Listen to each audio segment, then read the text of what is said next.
Greetings, ladies and gentlemen, and welcome to the United States Transhumanist Party Virtual Enlightenment Salon of 4th, 2020.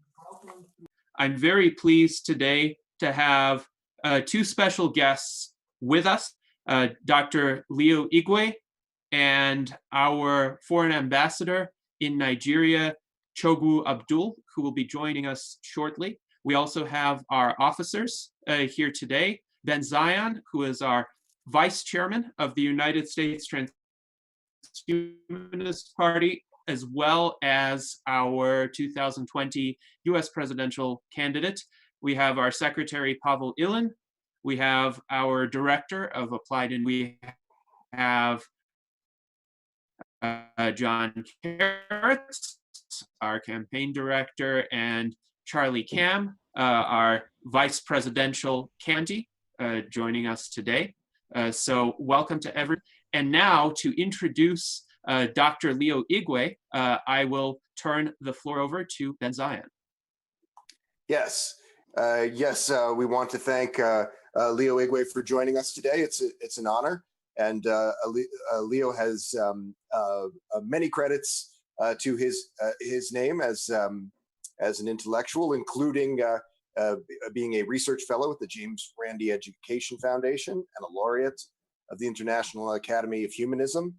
He is a noted advocate for both human rights and a secularist advocate.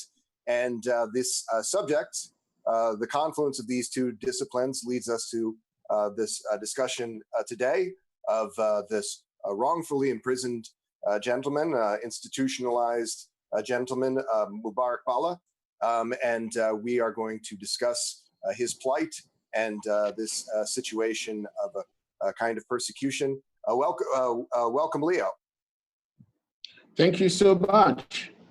Yes. It's good to see you. Thank you for joining us. Let's get down to the gentleman in question, Mubarak Bala. He is a secularist, an atheist in Nigeria, and if I'm not mistaken, his whereabouts are a little uncertain at this time. But he was institutionalized under rather flimsy pretext of that was determined that he should be institutionalized because he is an atheist. A little bit of an unusual kind of circumstance. And tell us a little bit about his story, about what is happening there. Yes, sir. Yes, and I must also mention that he's also one of the members and supporters of the Enlightenment Transhumanist Forum of Nigeria.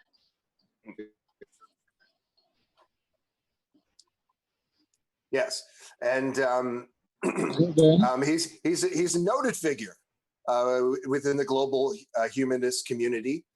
So it's all the more upsetting that he should be detained in a psychiatric ward on this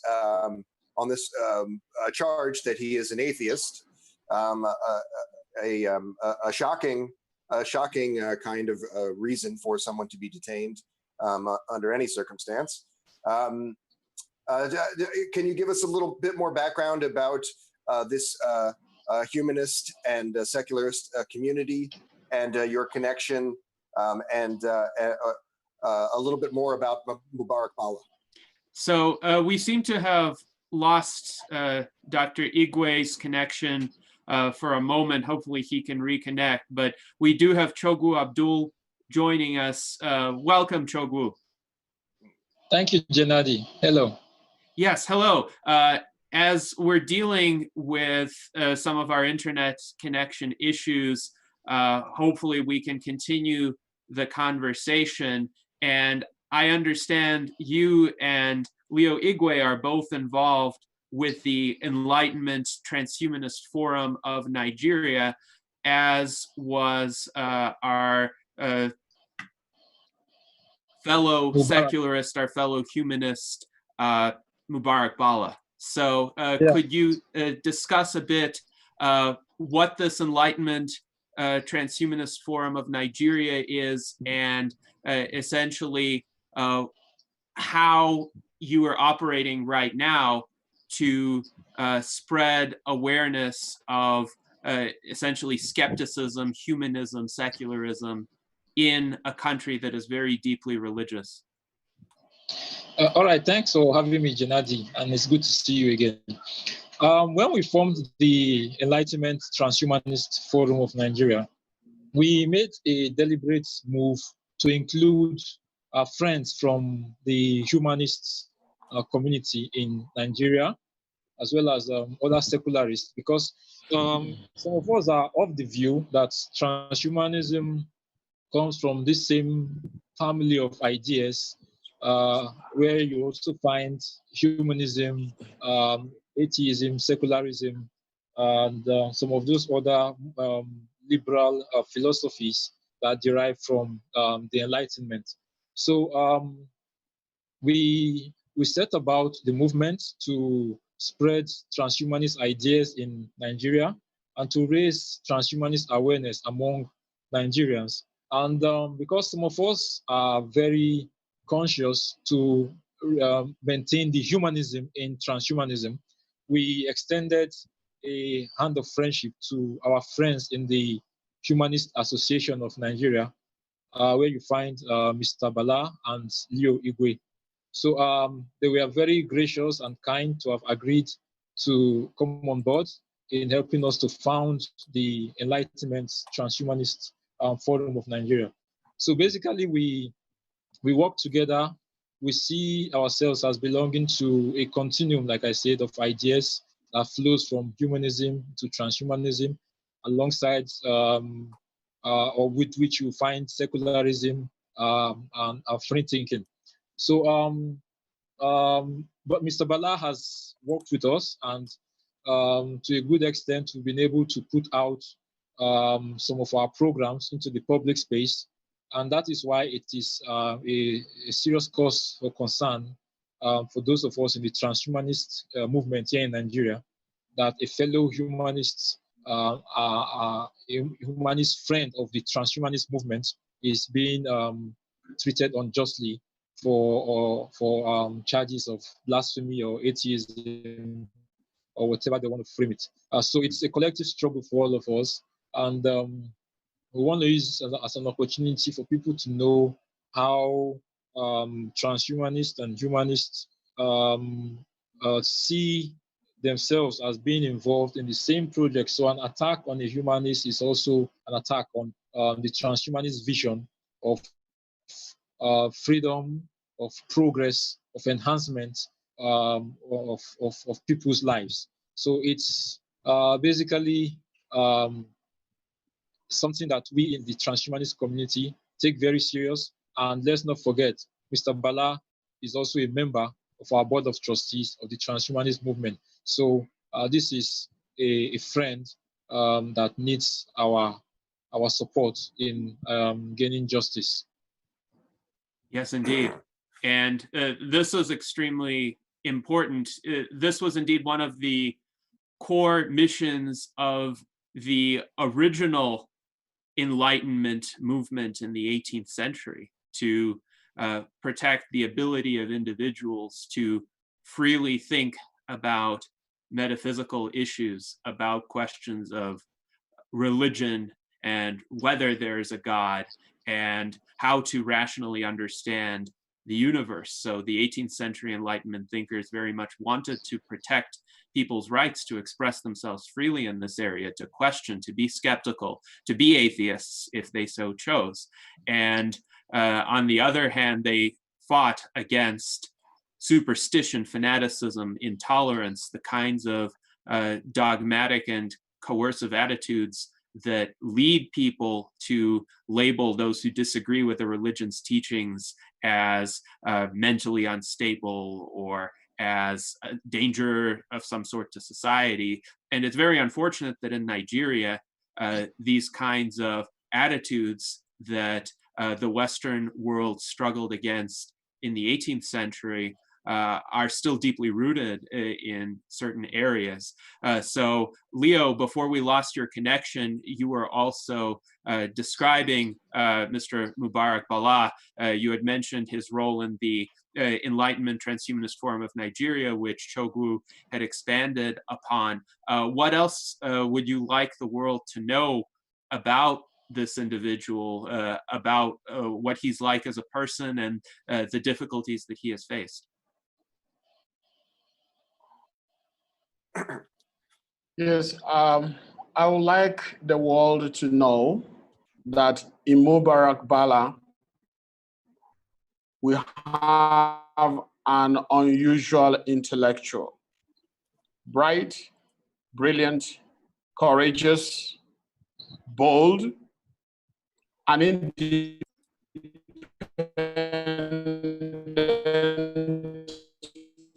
mind. Somebody said with what he is told and what he is taught. Somebody who questions ideas. Somebody who is fascinated by the new. Who looks at the world and thinks about how do we improve on it. He looks at his society and say, how can we be better than this? He is somebody who is not contented with the society as it is, with Islam as he is taught. He is always asking questions. He is always seeking out ways to improve the lives of the people. Sometimes he has to make statements that he feels not really might hurt people, but might make them to wake up. He thinks that the way Islam is practiced in northern Nigeria has compelled a lot of people to be inclined towards fanaticism and extremism. He thinks this has to change. And that is why today, many people who are not happy with that, the establishment that has used Islam as conceived and as presented in the North, they are not happy because his ideas are unsettling.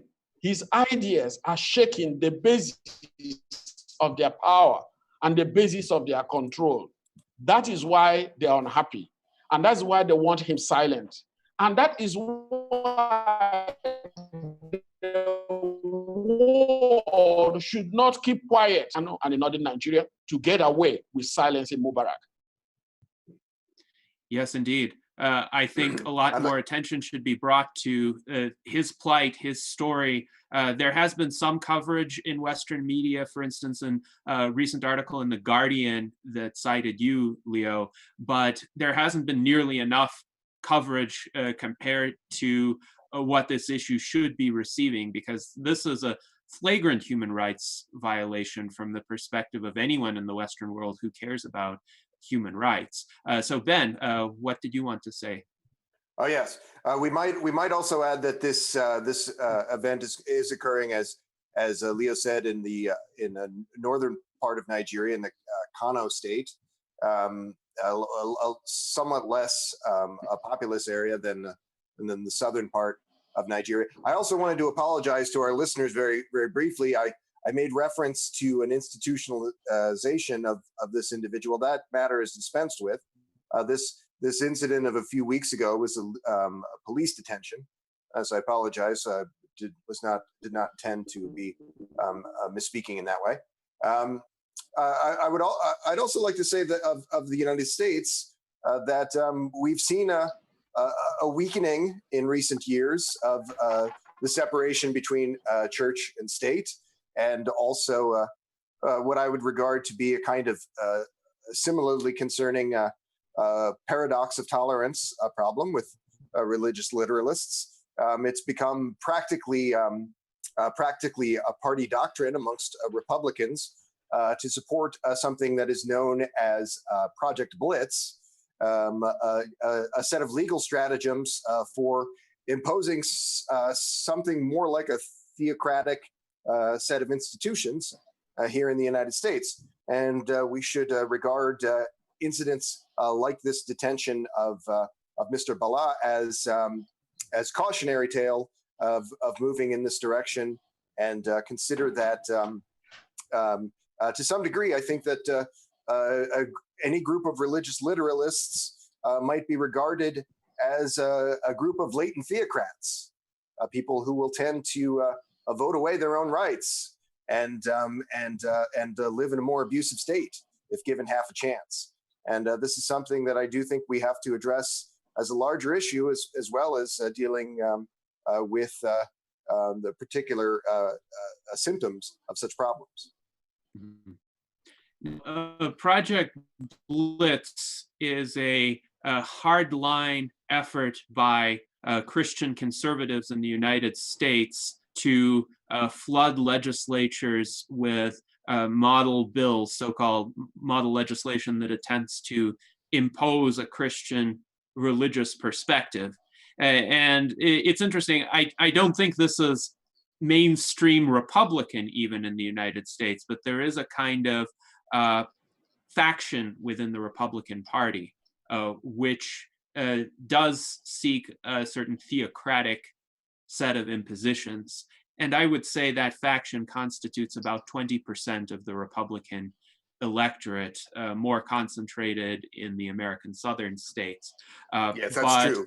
Those southern state houses are densely populated with folks who tend to support these kinds of initiatives. Mm-hmm.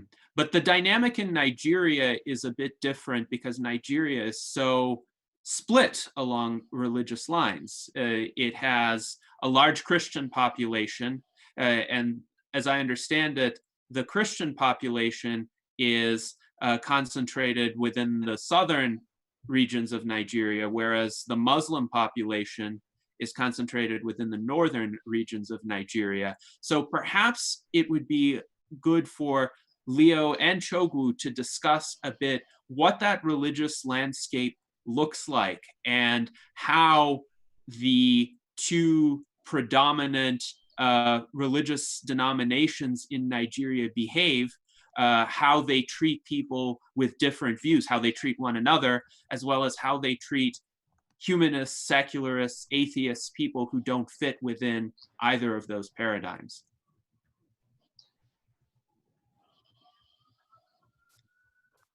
So Leo or Chogwu, would you like to address that to just give our audience more of an idea of that landscape? We could say of this religious landscape that these Right, two groups are. Oh, yes. Okay. Yes. Okay, it's Leo there. Yes. All right. If I may respond to that, you're right. Here in Nigeria, there are two major religions, Christianity and Islam. Or of course, we still have some adherents of the traditional religions, which many of the tribes here practiced before the advent of Christianity and Islam.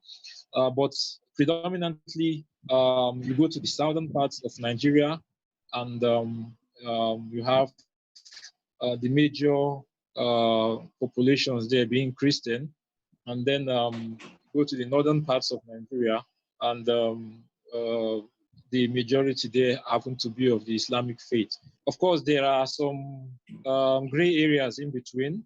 There are some parts of the south where you still find Muslims, and some parts of the north where you still find indigenous Christians. So it's not that clearly defined, but predominantly speaking, you have more Muslims in the north and then more of Christians in the south. And like I said, we still have some adherents of the traditional religions here, but over time, they have also been relegated to the minority. Now, these two major religions get to wield a lot of power even over the politics of this country, and much of what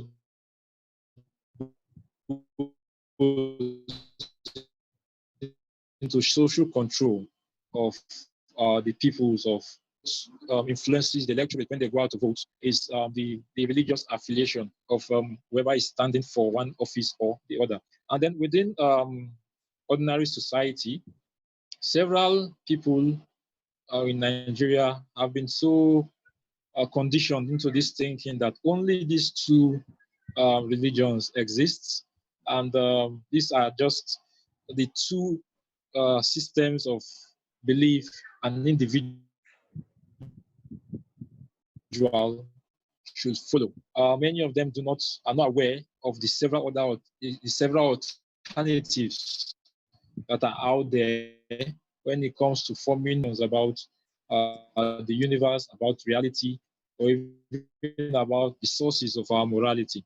So because of this dominance of Christian and Islamic beliefs over the minds of most Nigerians, those who hold on to mostly non-religious views, secular, humanistic, free thinking, or naturalist views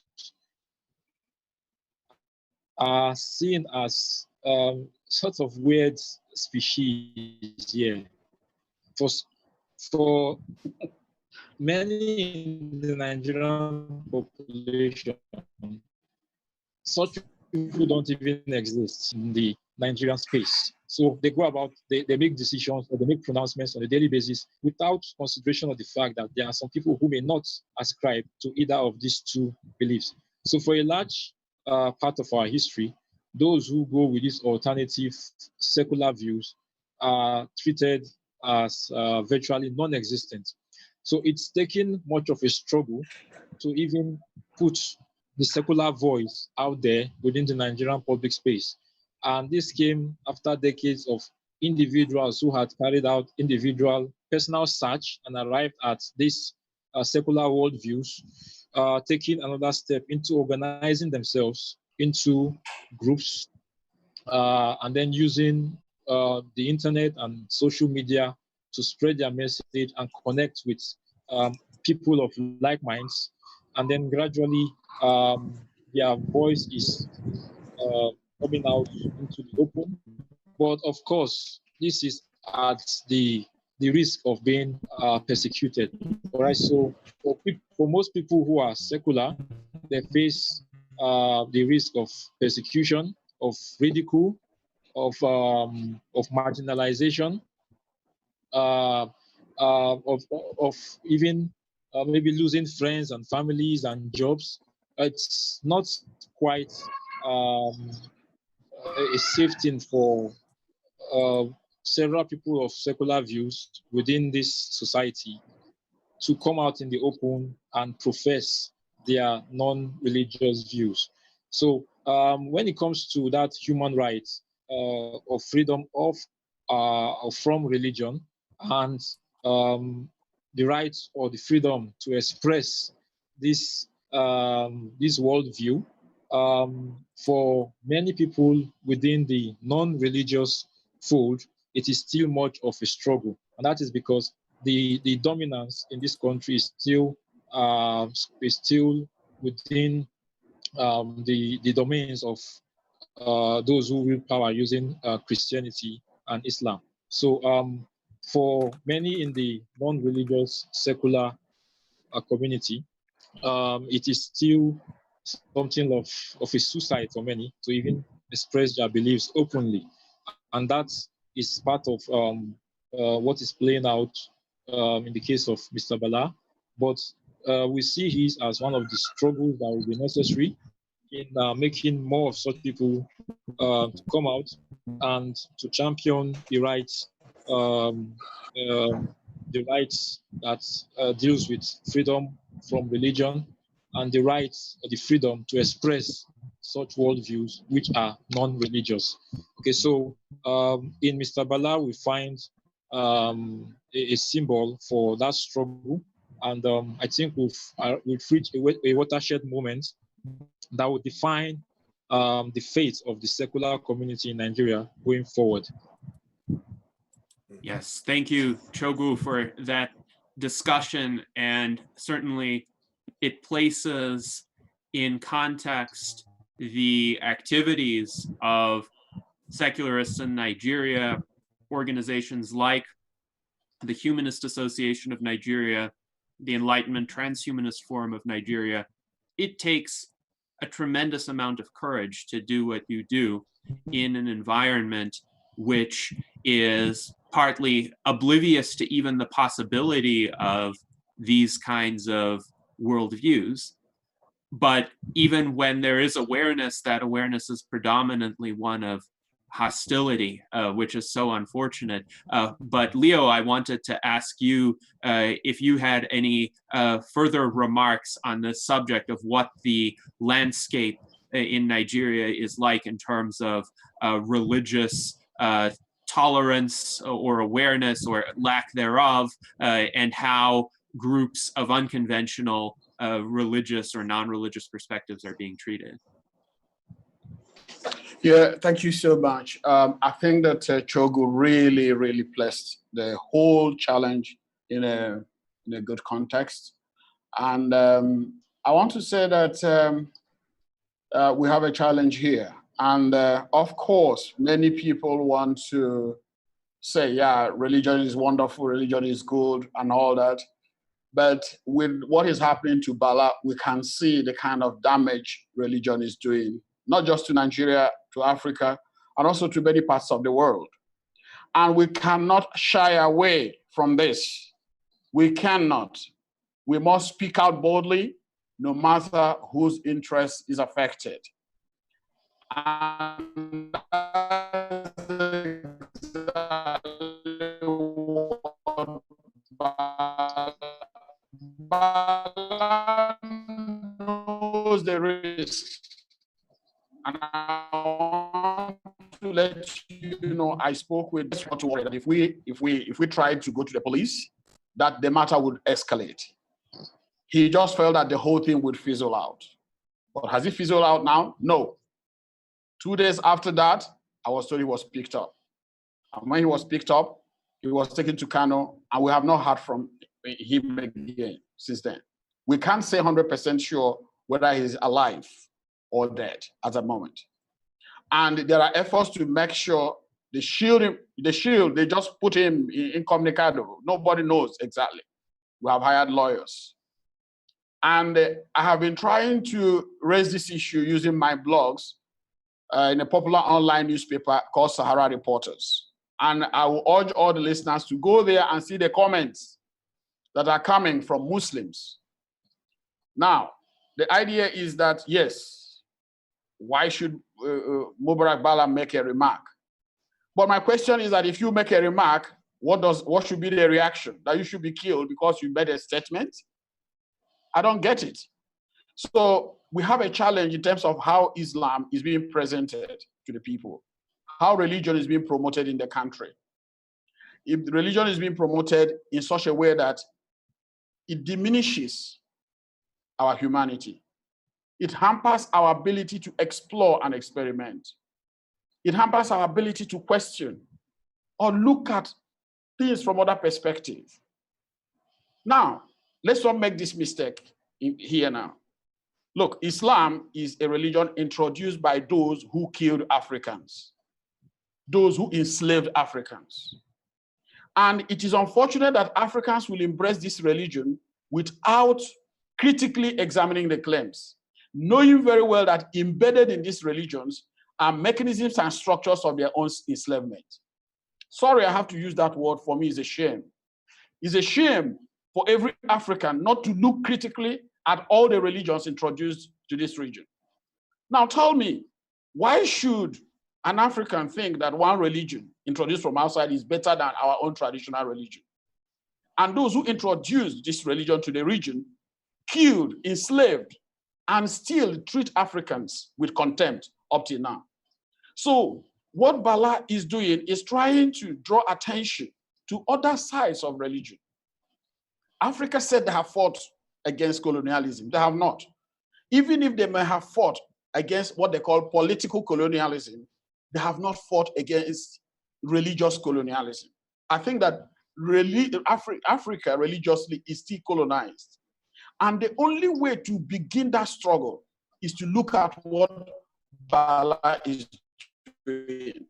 In other words, we are not saying that, yeah, you should come out and maybe start attacking Muslims and all that. No, Islam and Islamic beliefs, Christian beliefs, traditional religion, all religious beliefs in the region should be critically evaluated. That is the beginning of Africa's decolonization. That is the beginning of Africa's struggle against religious colonization, because that struggle has not been waged, and that's what Bala is waging. So to resist such a struggle means that people want to still keep Africa down. So what we are saying here now is this: it is important for us to begin to understand what, like Chogu said, Mubarak stands for. He is somebody who wants the society to embrace new ideas. We are talking about transhumanist ideals. How are we going to introduce technology to enhance life in an environment where people dare not even question basic ideas? It's almost impossible. Yes. So what we're saying is that we should know that with the ideals that Bala stands for, if we are able to struggle and stand firm at this point in time, it will help us in the promotion of transhumanist ideals, which I want to tell you Africa needs more than every other region. Yes, Africa needs it to tackle hunger, to tackle infant mortality, to tackle diseases. Look at the pandemic here now. Other continents are getting their acts together. We are lagging behind because we don't have that technical culture. And people are busy talking about Islam and Christianity now in Africa, but others are busy trying to come up with latest technology to contain the virus. So what we need is the people, like is people, the minds like that of Bala, who will wake people up and make them to begin to understand that, yes, you should not allow religion to hamper our ability to think critically, to think boldly, and to take those major steps informed by science, informed by technology that has helped human beings to overcome many of the ills that have held us back over the centuries. Yes, indeed. And it is so crucial to have the freedom to question any belief, any idea. No ideas should be considered beyond the pale of rational evaluation and inquiry and critical analysis. And this was the signature achievement of the Age of Enlightenment in the Western world. And my impression is right now, Africa, as well as the Middle East, are engaged in the same struggle, where there is a strain of very, let's say, pre-modern religious dogmatism, particularly within certain Islamic-dominated areas, where they haven't had an enlightenment yet, and they haven't had the recognition that much of the Western world came to in the 18th century, that it is better to subject all ideas to the light of rational inquiry, and then give people the choice to accept them or to reject them. And you're very much in the midst of this endeavor to bring that recognition about, but it carries great risks with it. And I want to emphasize something that you said, that Mr. Bala is being held incommunicado right now in Kano in northern Nigeria, and we don't even know if he's alive. The police won't give any access to him. He doesn't have an attorney. He doesn't have due process. He's essentially been abducted. Would you say that's a correct description? Yes. Yes. Mm-hmm. Yes. Yeah. He was adopted. You know. The fact there is that we have hired a lawyer for about over 3 weeks now, but they cannot allow the lawyer to see him. We have been asking the police, where did you keep him? And from some other channels, we understood that even the petitioners might be aware of what has happened to Bala. Yes. In other words, in a case like this, the state police allowed those who petitioned against Bala to have access or to be more informed about what happened to Bala than Bala's family members, than a lawyer hired that has been on a standby. So the police in Nigeria have literally been unfair. You know, they have made it. They're trying to tell us that they're trying to protect him, but you cannot be protecting somebody while giving access to the petitioners to where the person is, because that's what we understand. He's being kept on the terms of the petitioners. That's why he's not being given any fair chance in terms of accessing a lawyer or charging him in law court. Almost a month now. By Tuesday next week, it will be a full month since Bala was taken by the police and no access to a lawyer, that he has not been charged in court. And what is it? They want to send a signal to all the people who could behave that way, that immediately you try such a thing, that this is what will happen to you, or even worse. Online, you write articles, you're trying to raise the issue of the rights of Bala, and you see people threatening and say that if they don't give him adequate punishment, that they will kill him if he leaves that place. And this is not something that should be expected of us at this age. We are fighting the pandemics. We have poverty. We have unemployment. We have hunger, literally killing Nigerians. We have underdevelopment. Our infrastructure is nowhere. We need new ideas. If there is something Nigerians need now, new ideas, technologically new ideas, innovations. We need emerging technology. Look at what is happening in Rwanda and all that. And some other places like Ethiopia. Some of them are taking some leaps. Nigeria is not taking a leap. Instead, they are even trying to step down into dogmatism, into religious obscurantism, into Islamic nonsense, while the world is actually, growing in leaps and bounds. So this is the arrest of Mubarak is significant because it is a high time we began to look at what we need to do to make sure that this backward culture, this mentality that has made us talking about religion when the world is talking about science, trying to go to Mars and visit other planets and explore the universe. We are here stuck with in 6th century, 7th century books, outdated ideas and all that. We need to counter this trend, and the time to start is now. And if there is no other thing we're going to get out of the arrest of Mubarak is to raise these ideas around the world and say enough is enough. Yes, indeed. And in the comments for our YouTube chat, we had Osanakachi Akuma Kalu, Dr. Kalu joining us, and he is one of the leading philosophers in Nigeria right now who is promoting the transhumanist vision, and he notes, quote, "Fact, I investigated the case and they said that the case is not as serious as coronavirus." And then he says, somebody tried threatening me, but I warned him.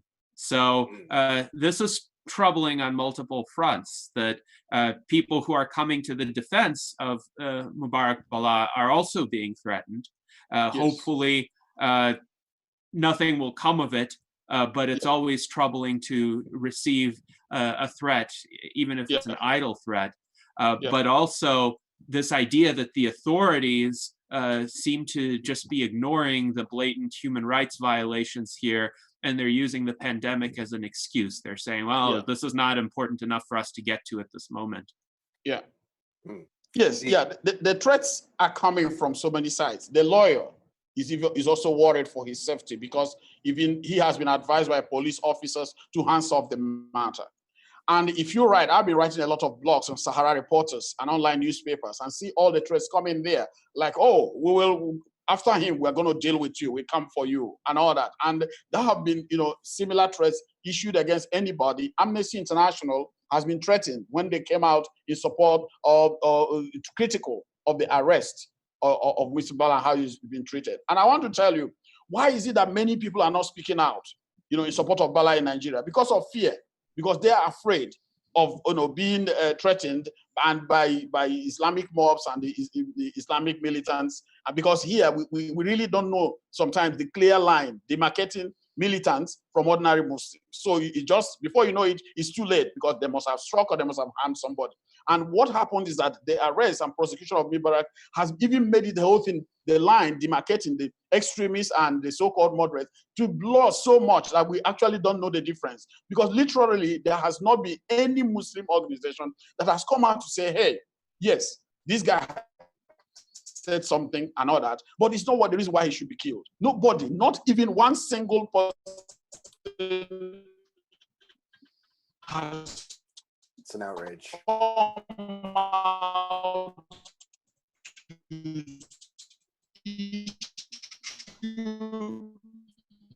A statement in support of balance. We have overwhelming people are afraid to speak.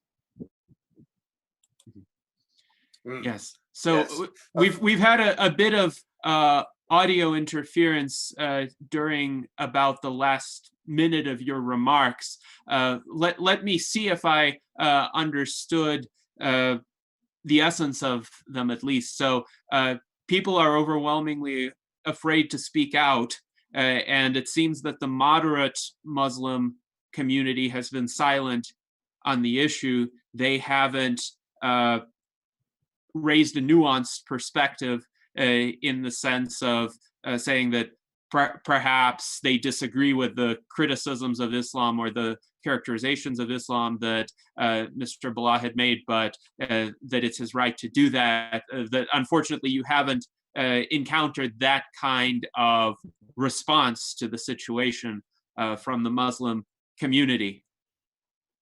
Yes, exactly. That's where we are now. But we need that response need to come. Yes, because the Muslim community in Nigeria should not tell the world, should not tell us that it's only the extremists that are speaking for them. Mm-hmm. Yes, and if they allow the extremists to speak for them, then they should not.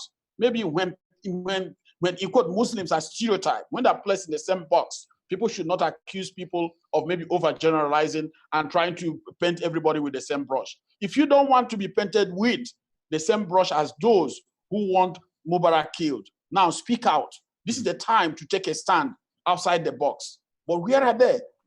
They are nowhere. Everybody is quiet. Everybody is silent. And only the people who are issuing the threats. You're getting very choppy, Yes. sir.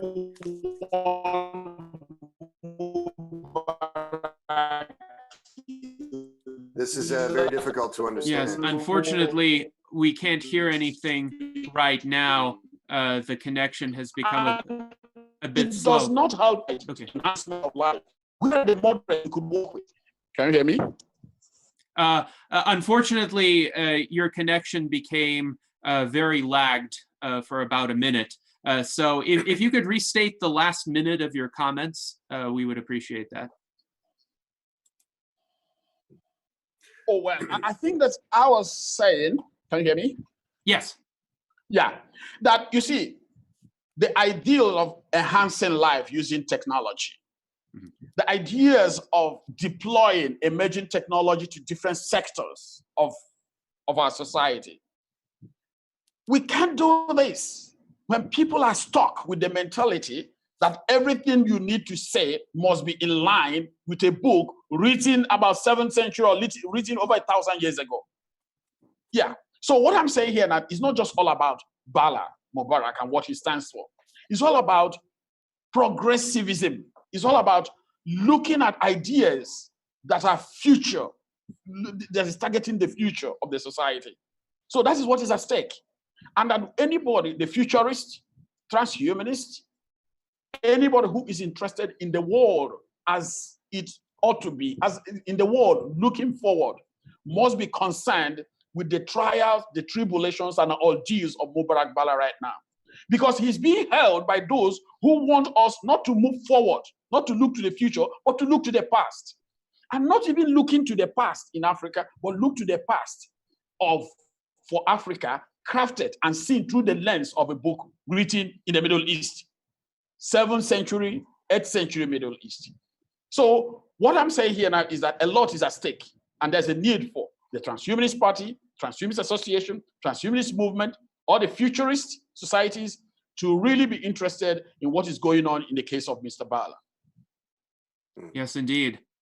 And I think you have definitely highlighted the situation in a way that will interest all of our viewers here and will motivate them to try to make a difference in this case. So what do you think are some strategies that can work here to achieve his freedom and achieve a broader recognition in Nigeria that this type of detention without due process is completely unacceptable? And going even further, that blasphemy laws are completely unacceptable and people should not be punished for expressing their views on religious subjects.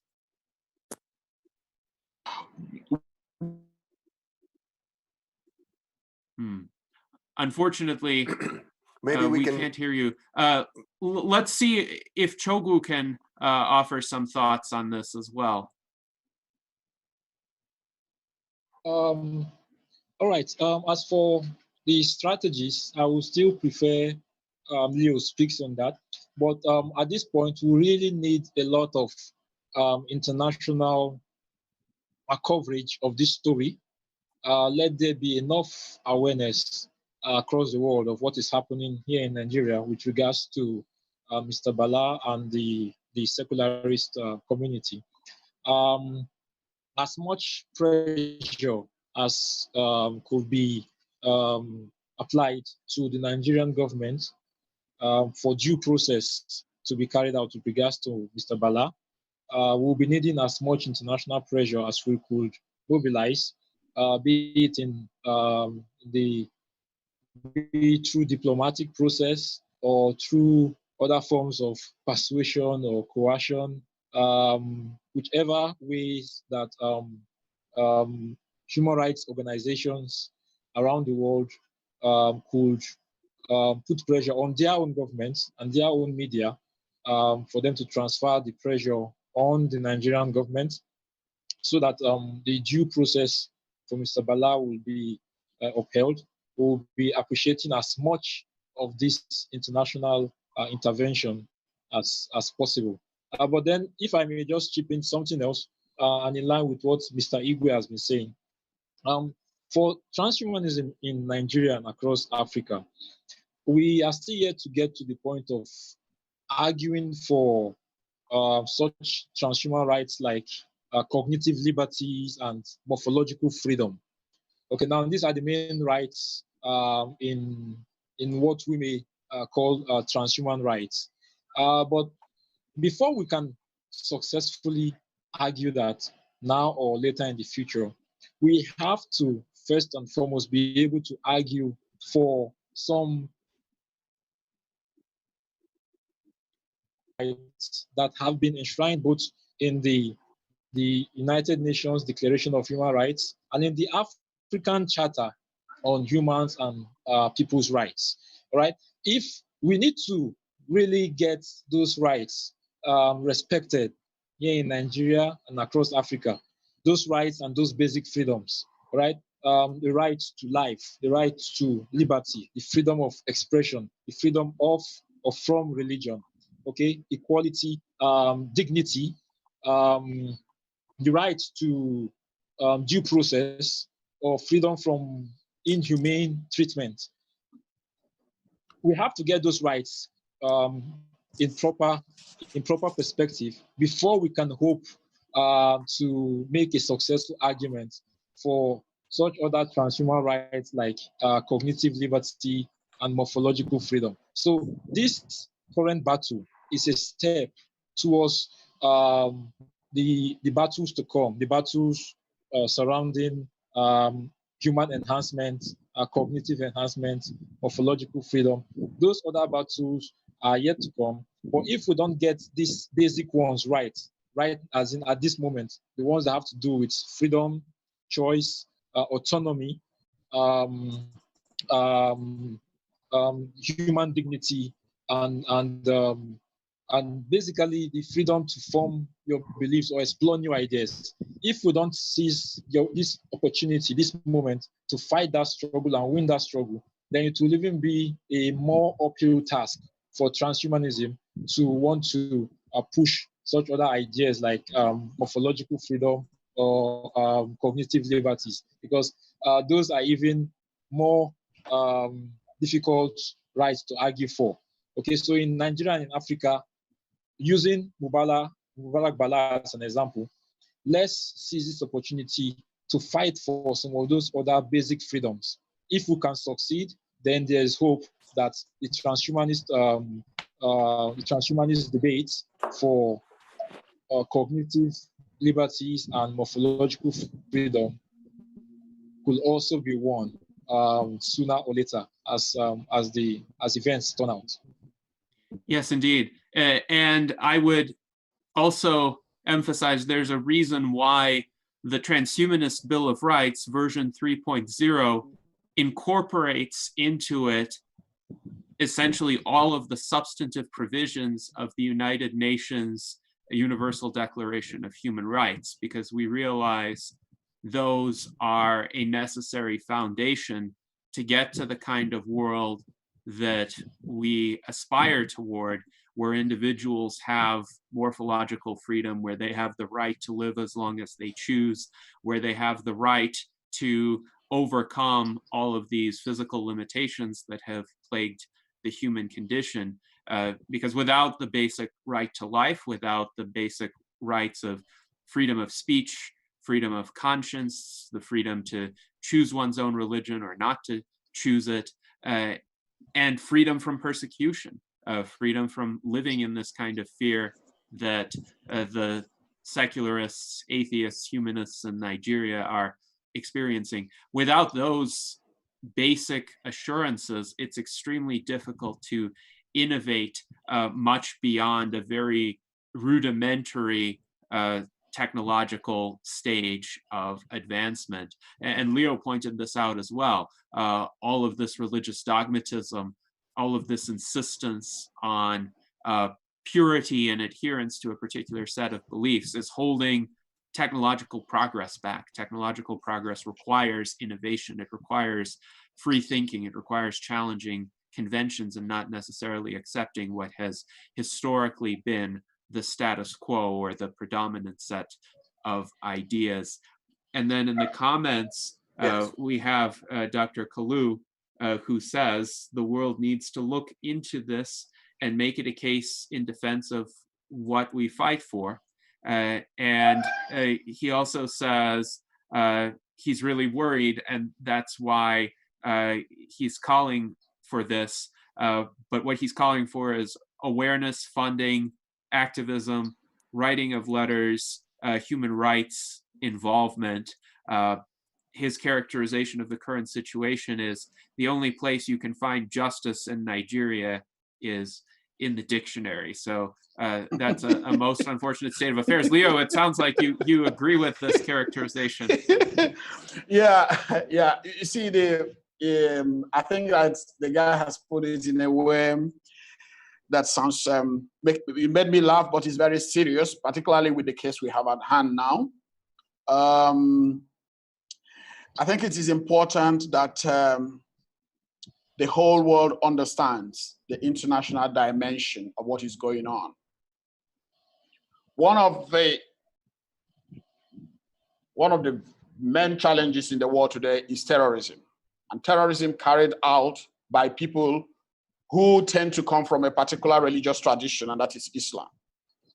And in Nigeria, one of the most vicious terrorist groups in the world is Boko Haram, and it operates in the north. So the world needs to ask, why is this terrorist organization operating in the north? It's operating in the north because there is a subsoil of extremism there that people who live in this region have refused to root out, have refused to highlight. And what has Mubarak been doing is trying to draw attention to the culture of extremism that has bred Boko Haram and other Muslim extremist groups in that region. And if he is silent, it means that the world, for me, is not serious about defeating Boko Haram and Islamic extremism. So, and that is why what Kalu just mentioned about justice being in the dictionary, I mean, it is unfortunately the case because people are not interested in justice. They're interested in what is in line with their holy book and their own interpretation of that holy book. They're not interested in progress as long as it doesn't conform with the understanding of the holy book. I mean, we are dealing with people who are so fanatical, so rigid, that any ideal we talk about makes no sense as long as it's not seen through the lens of the holy book or their own religious tradition. And this is why they are holding him. That's why they want to silence him. And the world should not keep quiet and allow this to happen. Yes, indeed. and it's worth pointing out that Nigeria is a large country, 207 million people today. It's been identified as an emerging economic power, and it's been described as one of the next 11 economies. That is those to be among the biggest and most important economies in coming years. And at the same time, percentages of religious folks in Nigeria is 53%, 53.5% identify as Christian, 46.9% identify as Muslim. That number, that second number, has grown quite significantly in recent decades.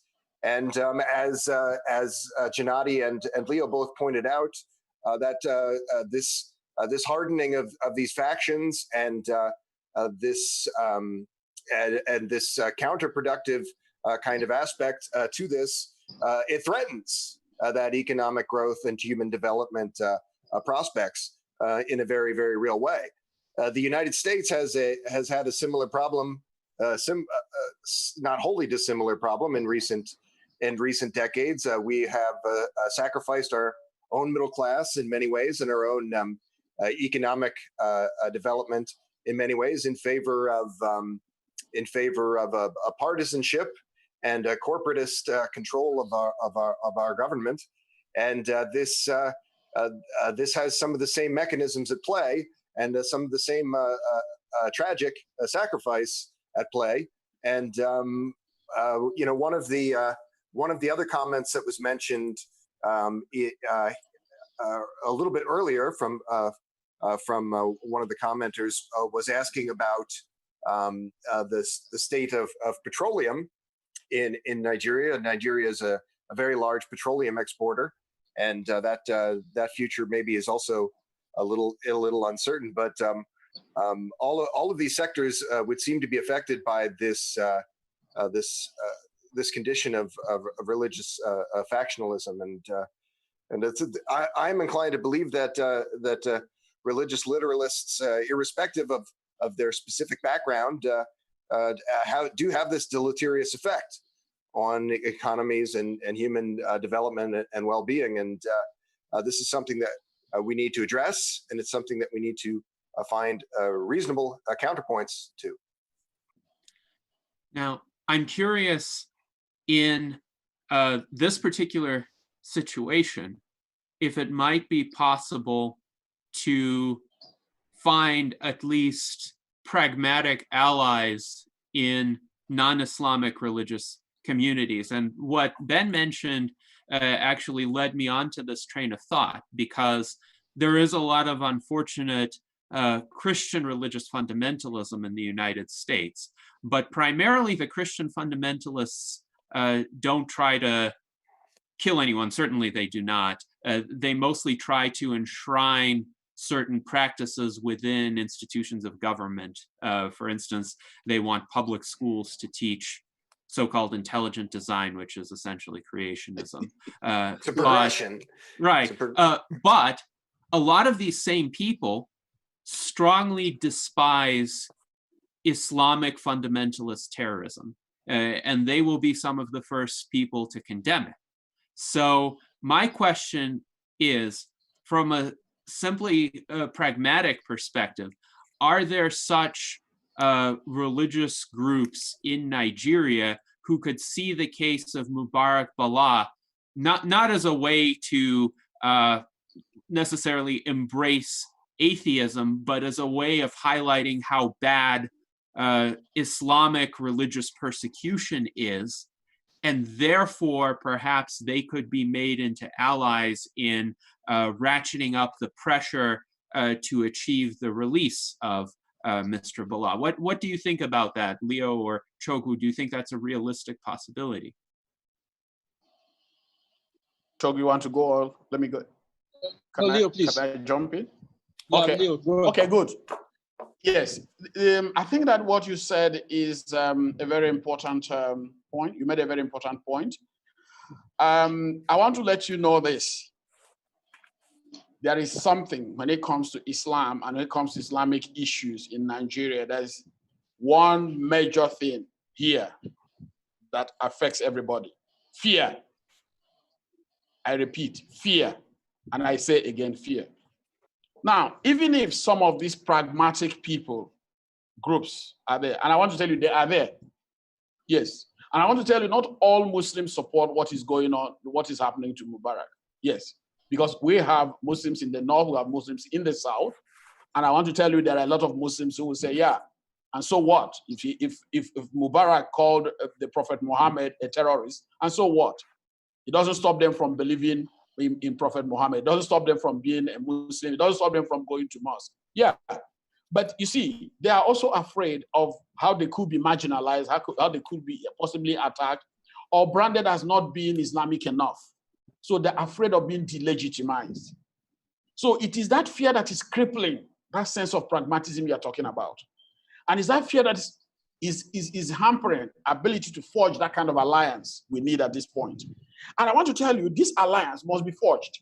Otherwise, Nigeria, all the projections you have made, oh, we're about the 11th emerging economies, oh, we are going to do this, we're going to do that in terms of economy, in terms of, we cannot meet those targets as long as our future will be dictated by those who are holding Mubarak hostage. Yes. So unless that pragmatic part of the society, of the religious bloc come, I mean, I know a lot of people. I'm from a family that is religious. I know that, and I know that they are differently religious. Yes, they are not the same. And I live also in the Southwest where you have Muslims and Christians. And I know that there are Muslims who are very liberal, who are very pragmatic, and who think that all this issue about Mubarak, they're not even things that should be talked about today. But the fear is that if they try to raise their voice, they could be delegitimized because there is an establishment that wants everybody to koto, genuflect, and prostrate before it, even when it is leading you backward, not forward. So what am I saying? Those pragmatic groups are there, but they still need a lot of will and courage to muster and ally and forge the kind of alliance that can contend with or that can withstand the pressure from the main Islamic and religious establishment. Mm-hmm. Yes, yes, indeed. And Chogu, you had some thoughts on this as well. Okay. Yeah. I'm aware that some Christians are expressing some level of sympathy or even support for Bala. But I don't know if any organization, aside the Christian individuals now, there was a time I heard about a Christian organization that perhaps wanted to offer some legal advice. I wasn't so sure about that, and I never heard anything else after then with regards to that. But in as much as some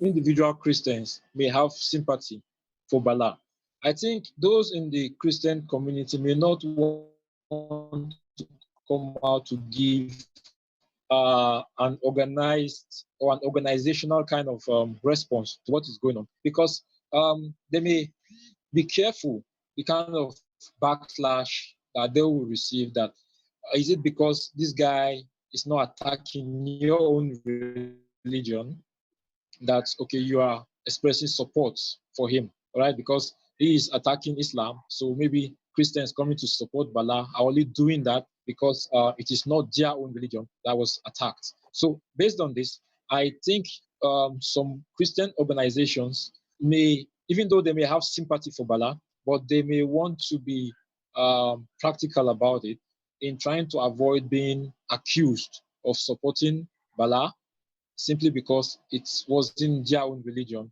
that was attacked. But the thing is, eventually they have to come around into joining this struggle, because the same blasphemy laws that we are all decrying, Christians also fall foul or fall victim, of these same laws. So if they don't join the fight now, tomorrow it could still be another Christian that will be in such a situation that Bala finds himself, and then the persecution will continue. So I think this is not the time to be worried about somebody accusing you of supporting Bala simply because he did not attack your religion. This is the time to put an end to what could be a threat to everyone now or in the future. Mm. Yes, indeed. And along these lines, in Europe and in the United States, there is a short poem by Martin Niemöller, who was a pastor who lived through World War II and the Holocaust and the totalitarianism of Nazi Germany. And this is what he wrote. When the Nazis came for the communists, I remained silent. I was not a communist. When they locked up the Social Democrats, I remained silent. I was not a Social Democrat. When they came for the trade unionists, I did not speak out. I was not a trade unionist. When they came for the Jews, I remained silent. I wasn't a Jew. When they came for me, there was no one left to speak out. And I think that goes to the point that you were making, Chogwu, that Christians in Nigeria right now are also vulnerable to the effects of these pernicious blasphemy laws. If they were to engage in the same criticism of Muhammad that Mr. Bala had engaged in, they too could be rounded up and detained indefinitely. And some of them may not recognize this yet, but they should see that an attack on the freedom of expression of anybody is also an erosion of their own rights, and it may only be a matter of time if these types of detainments are tolerated before these fanatics come for them. So hopefully there's a way to spark that recognition. Now, it was alluded. Yes, go ahead. It was alluded to at the top of this discussion that it's perhaps no coincidence that Mr. Bala has been targeted at this point in time. At this time when there is a increased instability generally as a result of the COVID outbreak.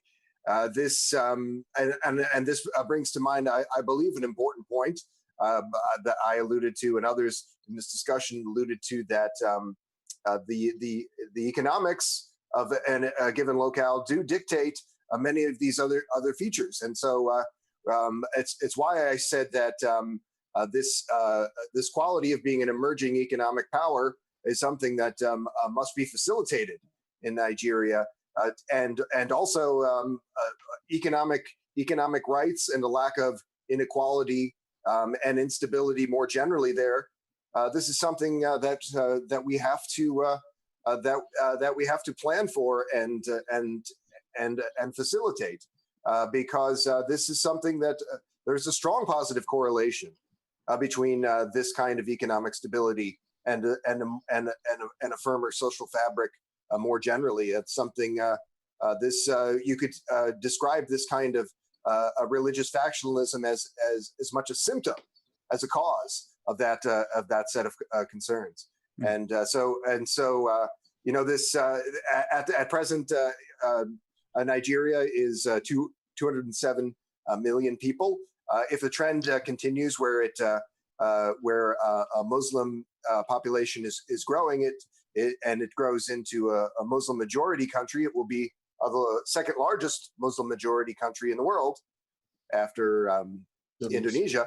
Yes, and perhaps having a rather different tenor to that religious fanaticism than that country has. But I do believe that this economic strength is an antidote to some of these concerns, and it's something that we must all do what we can to address as well. And I wanted to also point out in the comments, Osinakachi Kalu writes, quote, "I'm a Christian. I think we can write to CAN, the Christian Association of Nigeria, and CBCN, the Catholic Bishop Conference of Nigeria." So he has offered some practical suggestions, perhaps for finding allies in the effort to liberate Mr. Bala.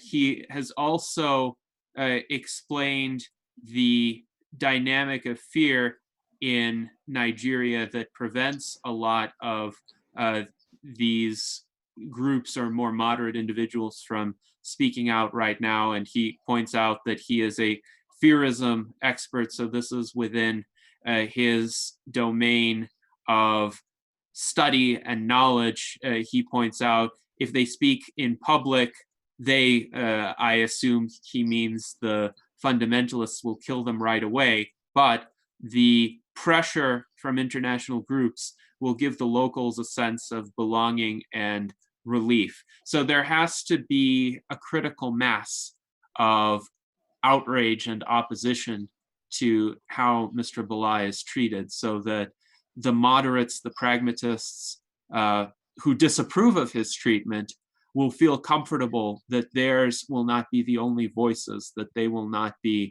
sticking their necks out, so to speak, but rather will add to a growing chorus of calls to end this unjust detention and persecution. So it's interesting too. A lot of social change depends on accumulating that critical mass of support. And once it is accumulated, change can happen almost overnight. If what has been holding people back is this kind of fear or almost this game theoretic calculation that one can't express one's best understanding of the truth or make the most moral and ethical decision that one can because of the fear of how the rest of society would respond and what would happen to them. But if everyone somehow were able to coordinate that action toward the best possible outcome and mutually reassure one another that these terrible consequences will not transpire, then justice can be achieved in fairly short order. Mm. And that's something that has changed quite substantially in the United States. We mentioned Project Blitz. That kind of undertaking could kind of be regarded as a Hail Mary on the part of Christian nationalists in the United States to stabilize a diminishing base of power demographically. And that's something that's changed significantly in recent decades in the United States. There's about 100 million fewer people who profess to be Christians than would have been projected, say, in 1990 today. And those people didn't die. What did change was that this feeling that they need to pay lip service to this idea that they are identify in such and such a way, and that freedom allowed people to perhaps be free to express rational ideas in other areas as well. And we should hope that that this is a trend. This is a trend that's overall on the rise in the world, in the advent of the networked world. And we hope that these trends in the opposite direction will find a way to stabilize those negative trends. Yes, indeed. Now, I wanted to ask the other U.S. Transhumanist Party officers on this meeting if you have any questions or comments for Leo and/or Chogwu. Who would like to go first? Pavel, what about you?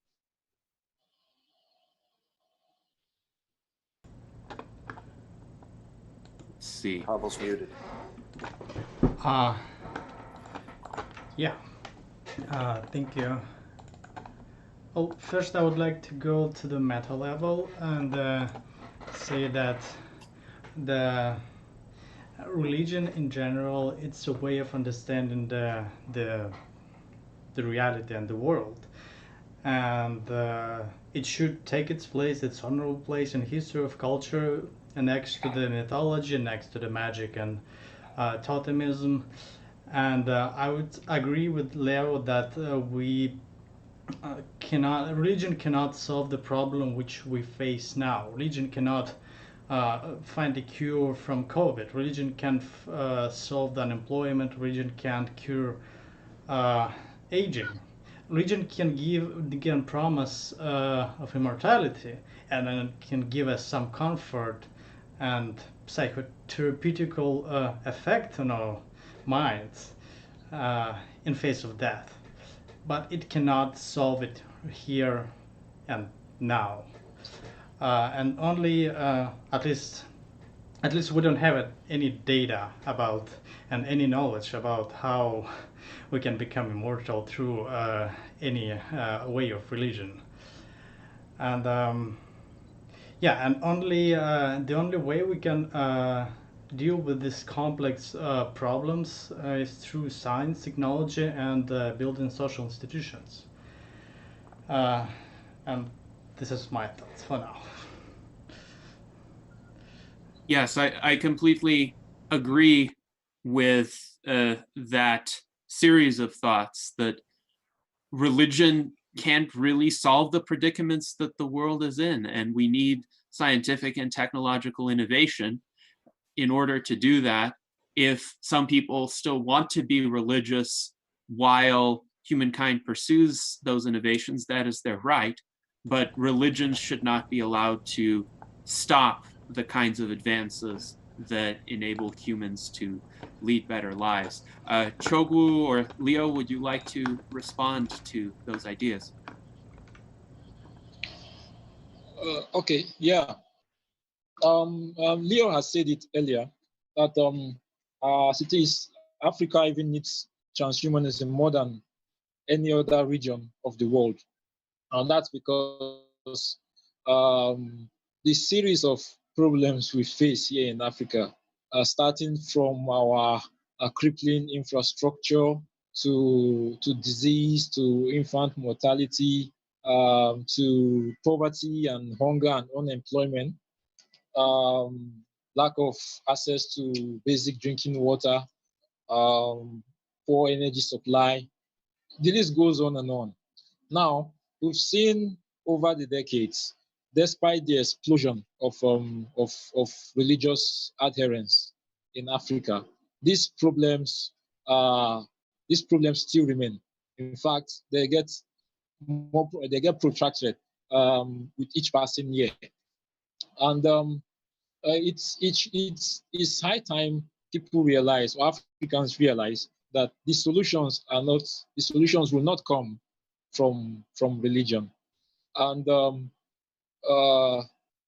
look towards the opportunities that science and technology offers. Now, the other problem there is, even when we realize, or when some people realize, that the way out of this predicament lies in the promises offered by science and technology, the hold that religion has on the thinking of many Africans will not allow for that readiness to embrace what science comes with, right? Because for some, aside just the practical application of science to their lives, the areas where there are metaphysical conflicts between science and religion will still continue to make some people to have this kind of reservation towards science and towards some of the implications of technology in our lives. So in as much as we've seen that religion isn't offering us a solution to our problems, the bigger problem is that this same religion won't allow Africans to embrace the alternative, which is science and technology, which comes with much realistic promise, okay, to take us out of our predicament. So when techno-futurists in Africa speak about the adoption of transhumanist technologies into turning around our situation and granting us significantly improved lives in Africa in this century, part of the struggle we have to wage is this impediment placed along our path by religious thinking. All right, religion could be good in the lives of people. It could offer solace. It could offer some sense of meaning. But then when it comes to developmental projects that Africa needs, we need to really have religion take the back seat and allow for the implementation of science and technology so that we could flourish. So this is the second part of the struggle we face against religion. It's holding people backwards, and then it's not even allowing many Africans to adopt the alternative that presents us with more realistic solutions to turn our situation around. So basically, that's why some of us fight religion. Not what it does, not really against people holding religions in their personal lives, no. But what it does to the public space of developmental programs that we need to see being implemented across Africa for Africa to grow. Yes, indeed. And I would echo those points that you articulated, because this kind of technologically, scientifically rooted development benefits everyone, whether one is secular or religious. One leads a better quality of life. And what is essential is for people to recognize the preconditions of this kind of flourishing in this world, and the fact that rigid enforcement of religious dogmas is incompatible with the kind of rapid development we need. And I agree, Africa is in great need of transhumanism and transhumanist solutions. That is why when I spoke at the Future Africa virtual conference that was hosted by the Transdisciplinary Agora for Future Discussions, I focused my presentation on concrete policy measures that African countries could take to combat COVID-19 and indeed achieve better results than the Western world.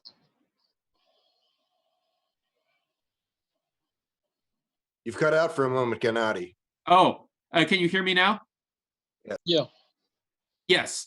So I was mentioning that I had a presentation at the Transdisciplinary Agora for Future Discussions, Future of Africa conference a month ago, where I spoke about policy measures from a transhumanist perspective that could be taken to combat the COVID-19 pandemic. And my hope is that at least some African governments will take these ideas seriously, because transhumanism can make much greater inroads in Africa than on any other continent in terms of making a tangible, visible, short-term difference in people's lives. But for that, it's necessary to recognize that this scientific, technological, rational path is the one that needs to be pursued. And religious strictures, blasphemy laws, rigid enforcement of a particular religious set of norms should not be allowed to get in the way of that kind of progress. So I completely agree with the remarks that Chogwu made. Now, I also wanted to add just one thought about the religion and transhumanism. That we have many cases when religion and transhumanism can coexist. We have a Mormon Transhumanist Association, we have Russian Cosmists, we have a Church of Perpetual Life in Florida. I myself co-found the Russian Pirate Church in Russia to advocate against the creation of surveillance state. So we don't have to other people because they're just because they're religious. We can coexist with religion in peaceful way, but we should use rationality and science when we deal with the technology and implementation technology. All of those organizations that you mentioned, however, are not religious literalist, and so less encumbered by ideologies that would tend to fly in the face of rationalism or planning. Mm-hmm. Yes, I do think there needs to be a distinction made between religious belief and religious dogmatism, in the sense that the former category is a lot broader than the latter. And you could have religious belief in the sense that you think there's a deity or multiple deities or some spiritual force in the universe, but you don't have an interest in imposing that on other people. You don't have an interest of having other people agree with the exact details of your theology. That is absolutely fine, and that is compatible with technological progress, that is compatible with a society that is broadly pluralistic and tolerant. The problem comes when a person insists that this particular worldview should be required for everyone to adhere to, and those who don't adhere to it should be punished. And the big breakthrough of the Enlightenment was to disassociate this insistence on religious purity with the view that social order somehow requires it. Prior to the 18th century, in much of the Western world, religions were also signs of political allegiance. This was particularly prominent during the Wars of the Reformation, where whether you were a Catholic or a Protestant could signal your allegiance to a particular political faction, to a particular monarch or a particular bishop who happened to hold political power in a city-state. So it was a very messy and bloody time, particularly because so many governments and institutions insisted on absolute purity because it was a sign of personal or political loyalty as well. And the Enlightenment thinkers realized this is a futile way of organizing societies and governments. It only leads to incessant bloodshed. And if one can separate religion from politics, it becomes a lot easier to conduct both in a peaceful and largely productive manner. At least that was the great hope of the Age of Enlightenment, but we're still fighting the same struggles in much of the world, but in particular in places like Nigeria, where political persecution on religious grounds is overt. So I also wanted to make sure David had a chance to express any thoughts that he developed as a result of this conversation. Yes, thank you, Gennady. Couldn't agree more with what you were saying about the difference between dogma and broader beliefs from religion. But where I was thinking on this as we were talking is I was realizing just how unaware I was of what was going on. And I appreciate the technology that we're using today, this communication technology, to educate me and hopefully others that view this.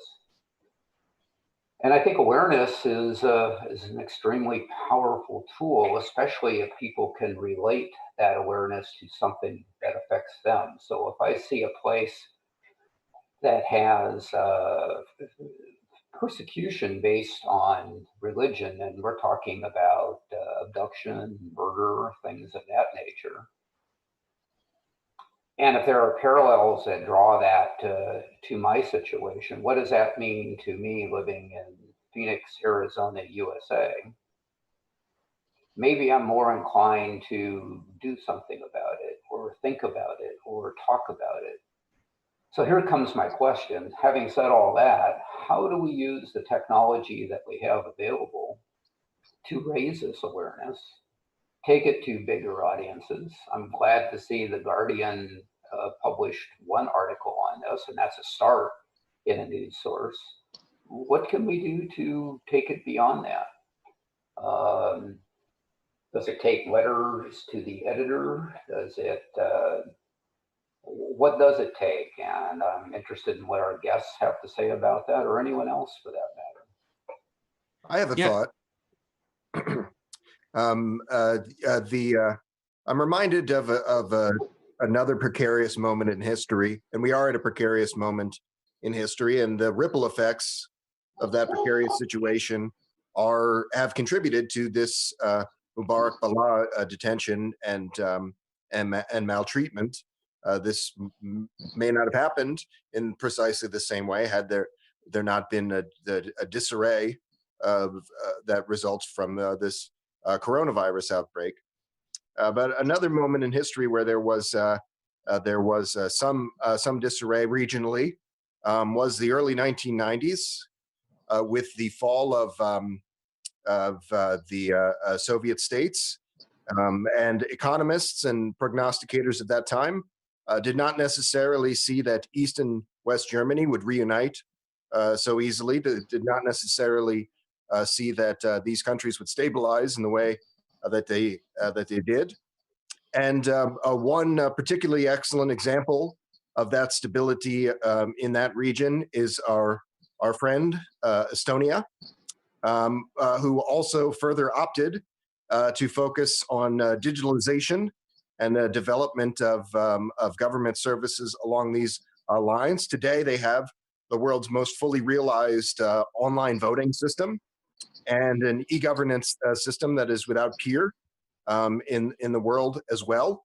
And we have a friend in e-governance emissary and minister Florian Marcus, who has agreed to extend the development of those services to other key decision makers or ministers whom we encounter. And I feel quite strongly that this is a strategy for a stability, a focus on this kind of digitalization of government. It is a kind of thing that will cure many ills, so to speak.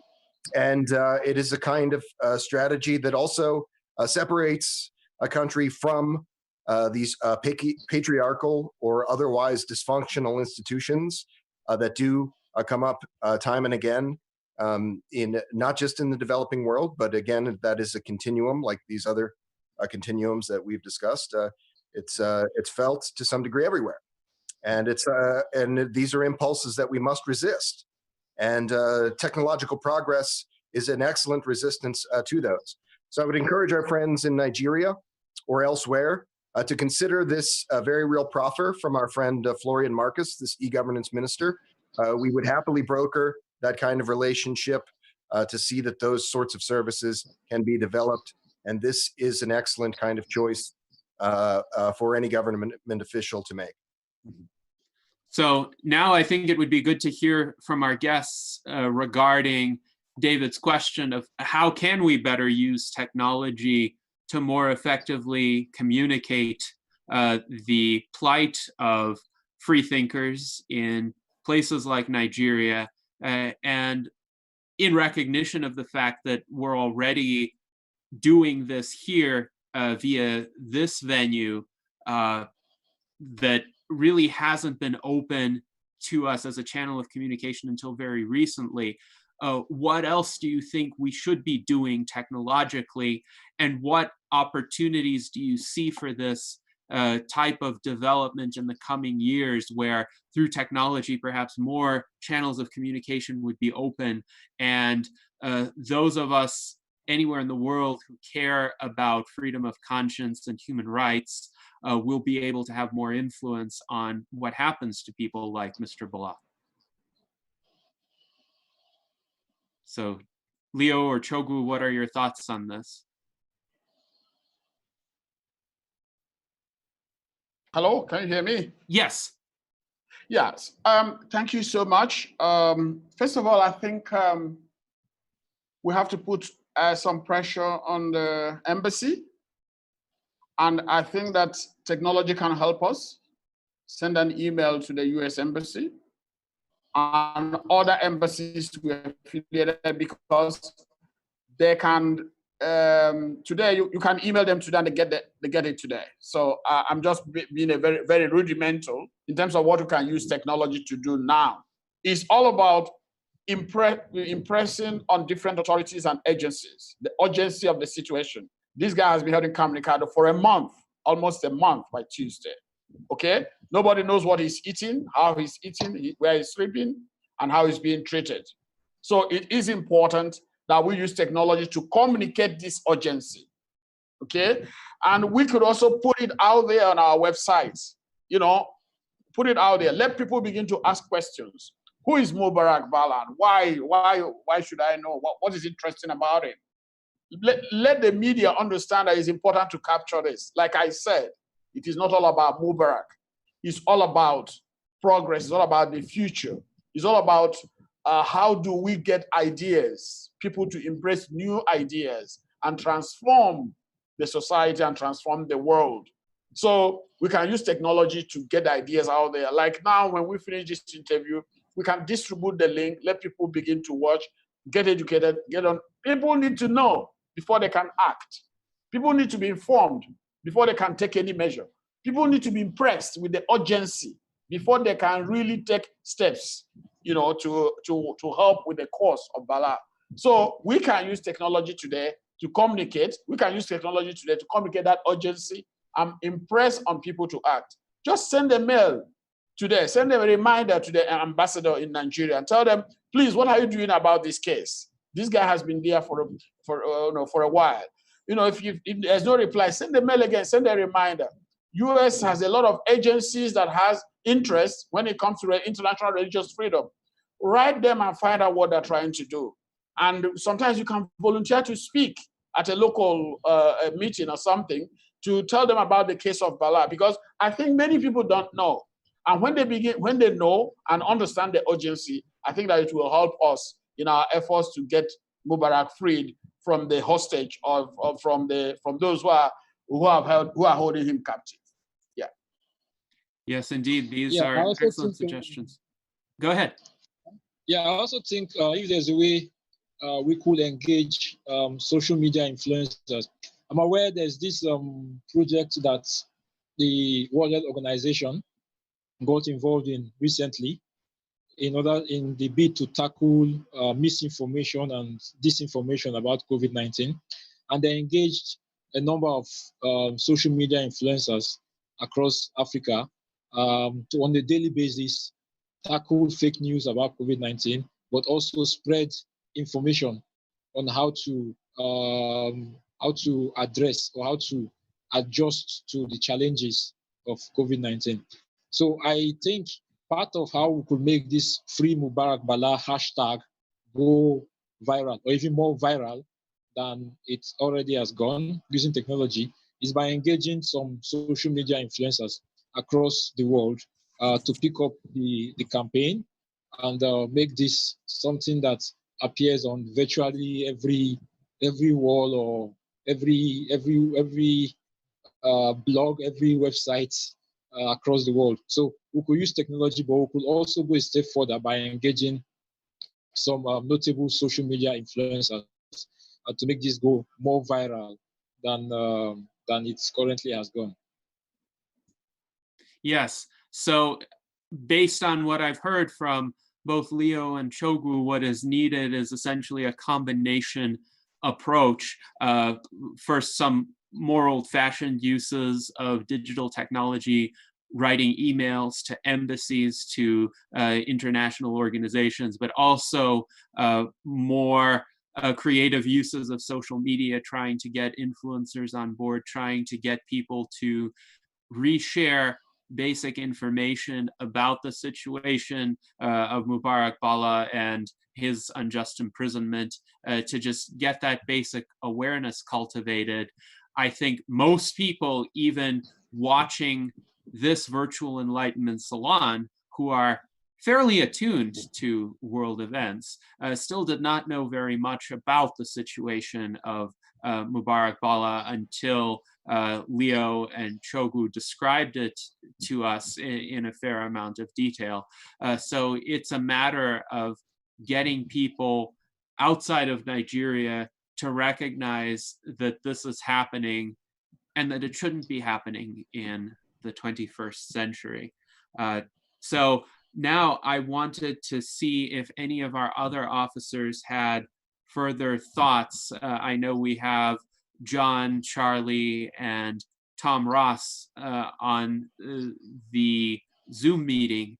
So if any of you are in a position to share any ideas related to this conversation, please feel free to do so.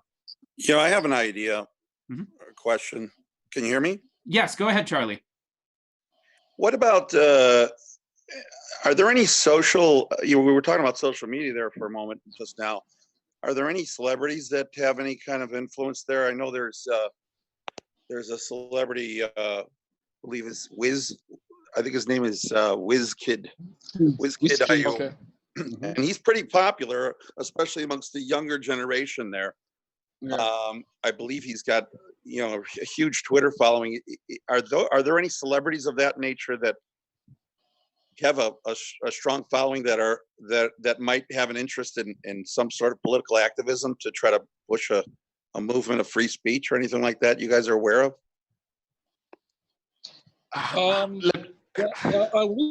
Wizkid is not very politically inclined, to the best that I can say. Of course, he has a large followership, but you hardly see Wizkid coming out to make political statements.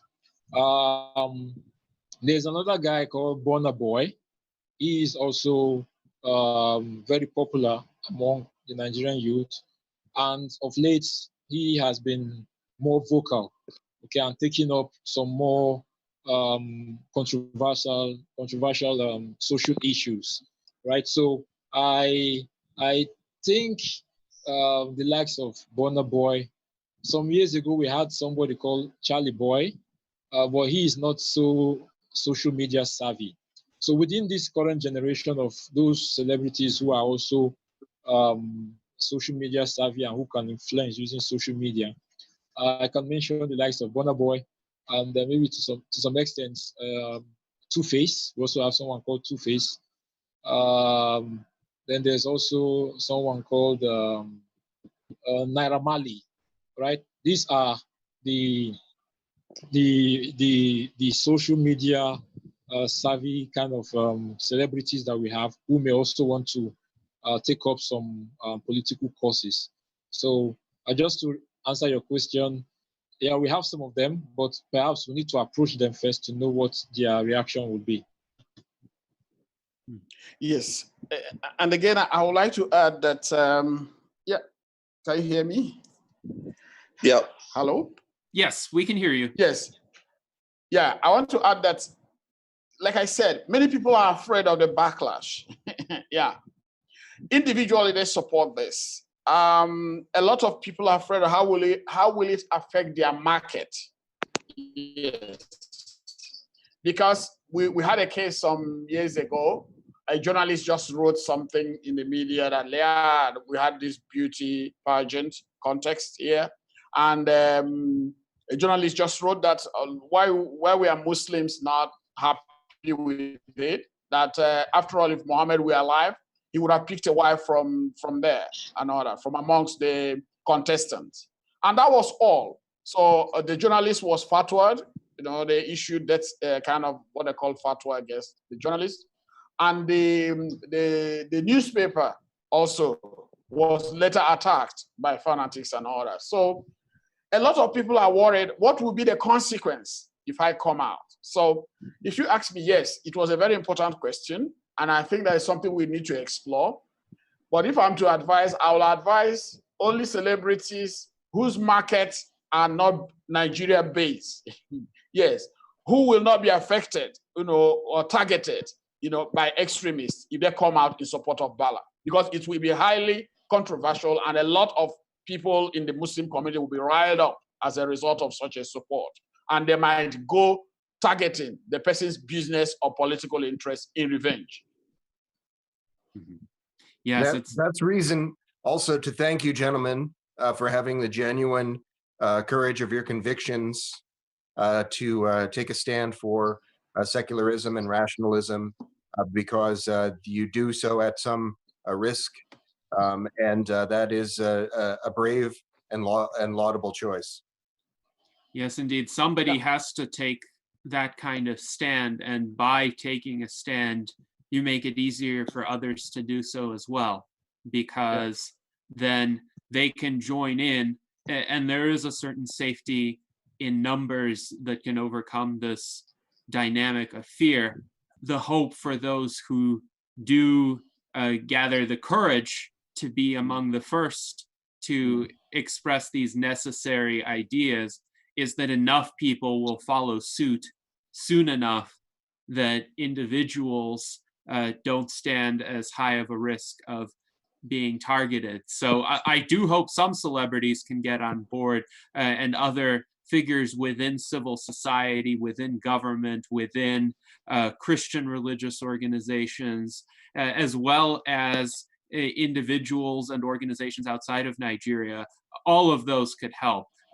It's a battle for hearts and minds in many respects. So I also wanted to see if Tom or John had any thoughts. Yeah, I've got one thought. I'm sorry I had to join late and have been kind of spotty in how I've been able to follow. But I think the first key, and this may have been discussed, is the story of this thing and the narrative of this thing. That's what grabs people. If there's a short story or some story in the past we could relate it to, that'll be key, because if we can find an emotional key, an emotional point to make with this story, that will grab hearts. That will start this narrative where people can associate it with our own experience. And I thought it was very interesting when you brought up the idea of local Christian groups and the percentages of Christian groups that are there, because atheists are an easy target, right? A lot of people don't like atheists, especially if they're religious. So it's the first thing these groups go at. And Christians should understand that they would be next, or some other group would be next targeted by these extremists. And it actually falls into the purview of the Christian tenets to protect atheists or the less fortunate. It really falls into their theology to stand up for people who are being persecuted. So there's a way, I think, to make that story, and it could even be pulling from the Quran itself. Pulling passages of that beautiful document that sheds a light on how this is wrong, or what they are doing is wrong. Just as they cherry pick passages for their own purposes. There's a way to do that where you switch the narrative on them, because that's part of the thing. It's just changing the public perception, is controlling that narrative and pointing out the hypocrisy of a narrative. It's like one of the handy examples right now are people who are not wearing masks because they believe it's a government conspiracy to control them. These are the same type of people that probably believe that facial recognition technology is a government conspiracy designed to control them. But if they wore a mask, it would thwart that effort. So the bottom line is we should all be wearing masks one way or the other, whatever you believe. So there's a way to take the argument of these extremists and turn it on its head and show its hypocrisy. And especially with Christians or other religious groups that are next in line to be persecuted and have this happen to them, is to really call on them to realize just like the quote you read earlier about the World War II issue. And that's really what we need to lean on, is finding that story and packaging it in a very concise, relatively short way, to hit people's hearts, because it is a universal issue, not just in Nigeria, but it's happening in more frequently now, and we got to get ahead of it. And those were my thoughts, is really kind of putting this thing in a story that every human being, regardless of culture and nationality, can identify with. Yes, indeed. And there's a lot of... Go ahead. Okay, yeah.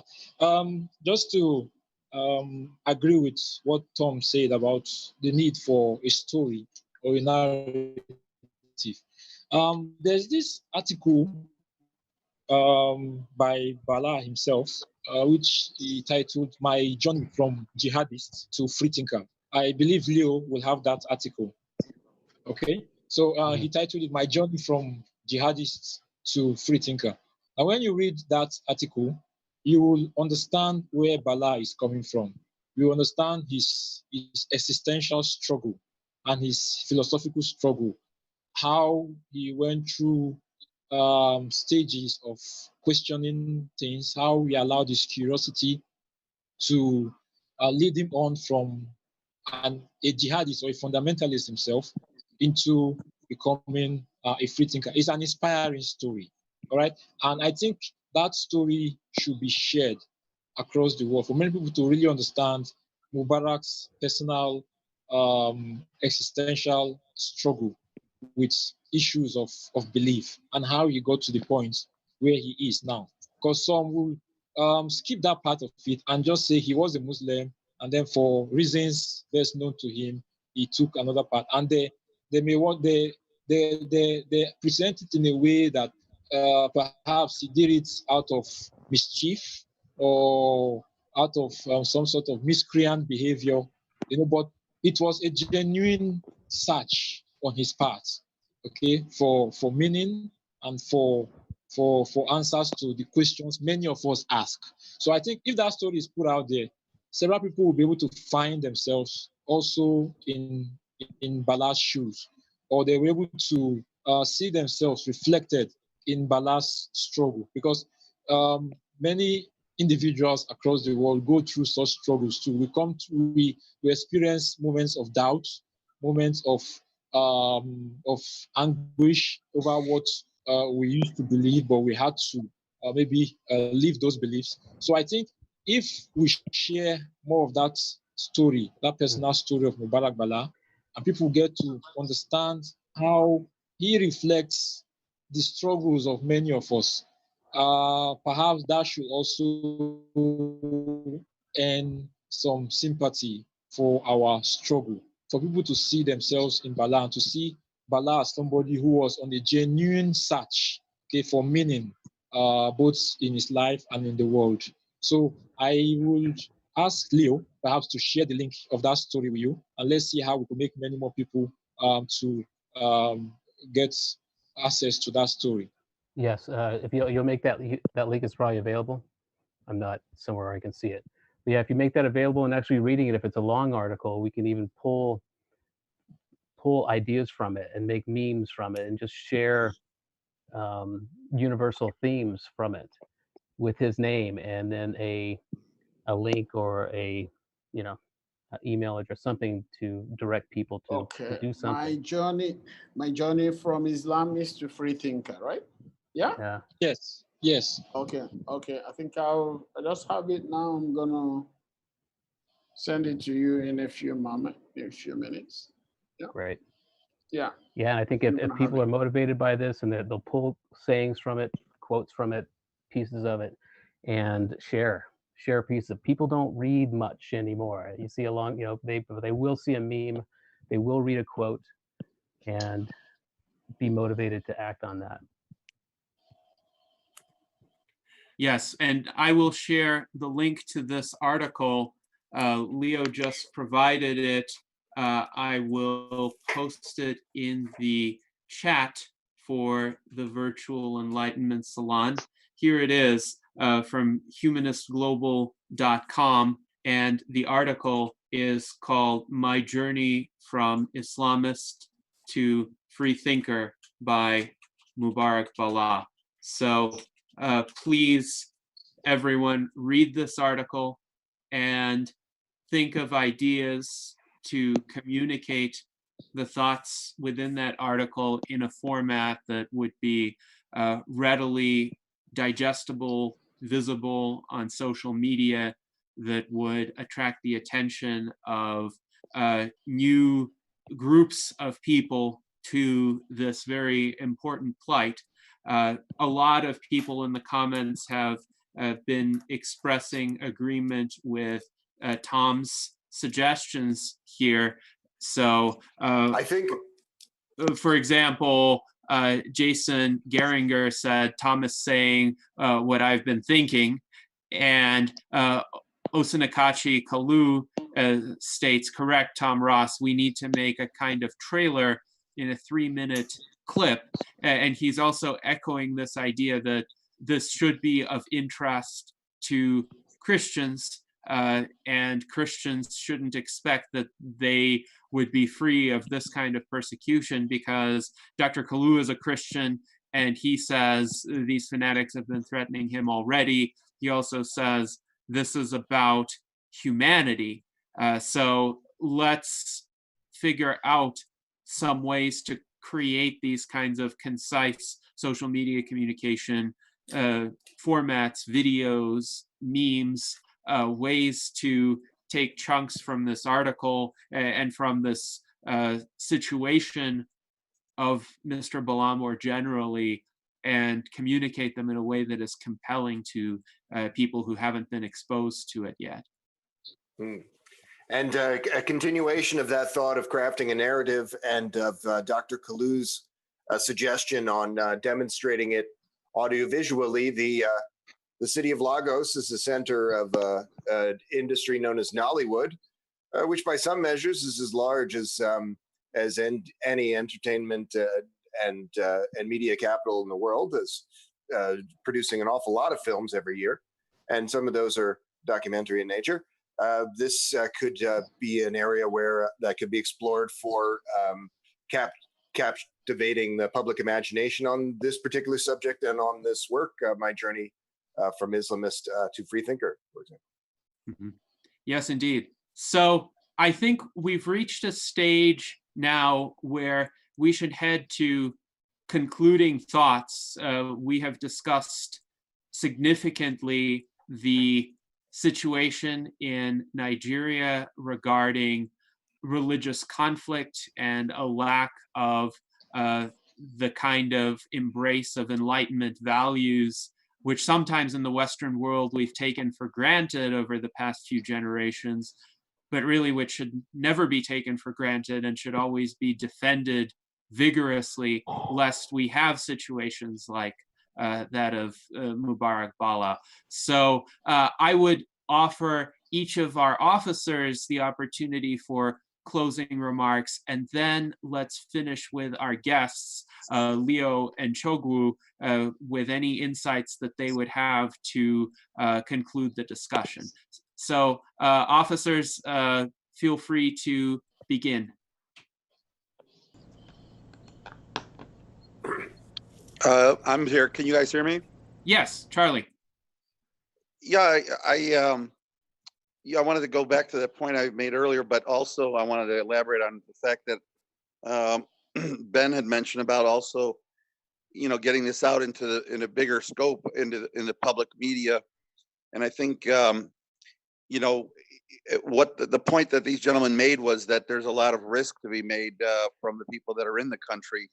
So I was thinking that you can go outside of the country, go to the United States, to celebrities or people that are famous, that have the clout and the pull to get this kind of information into a bigger spotlight.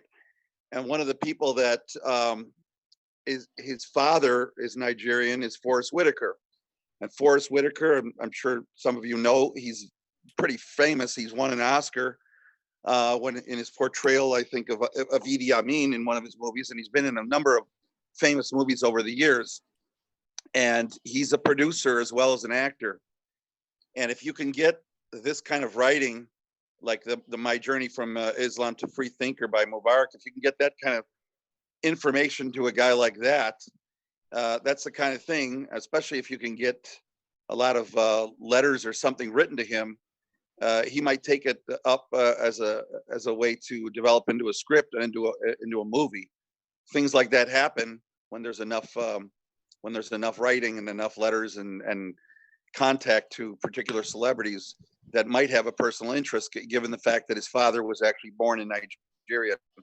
So that's something to consider if you want to really get this word out about what's going on. Yes, And indeed. Thank you, Charlie. And he's been quite active in social causes and activism of different kinds, including those related to concerns on the African continent. That's an interesting thought. Thank you, Charlie. Yes. So, Pavel, do you have closing thoughts? Yeah, it's outrageous when we still have to deal with the persecution based on the way people think, to what people believe, and we as a U.S. Transhumanist Party should do anything in our power to help our friends in Nigeria to set Mubarak free. And Chogwu and Leo, please be safe and calculate risks, because we need you alive and free. Yes, absolutely. There are prudent ways to go about this kind of important work, and it's always crucial to consider how one can do this work in a way that preserves oneself and makes one available for the next iteration of these kinds of efforts. So very good points, Pavel. David, what closing thoughts do you have? Well, first off, let me say I'm very thankful for our two guests coming here and talking with us today and bringing this to light. Someone else already mentioned about the courage that it takes to do that, and there's been comments in the chat also about that sort of thing. So it can't be overstated as far as just appreciation for bringing this up. Now, I also agree that we need to do what we can to help spread this. I love Charlie's idea of trying to bring in somebody that has good awareness to the general public. Many times we can get attention to things that are attached to a celebrity that people wouldn't otherwise do. I also like Tom's suggestion about putting this in a form that's pleasing to the way people want to receive information today. Not all of us are readers, but everybody can do a short video or listen to a short video, and that can be quite compelling. We attach that to a celebrity, and perhaps that is enough then to drive it into newspapers and who knows wherever else it can go. It could really skyrocket with all of that combination.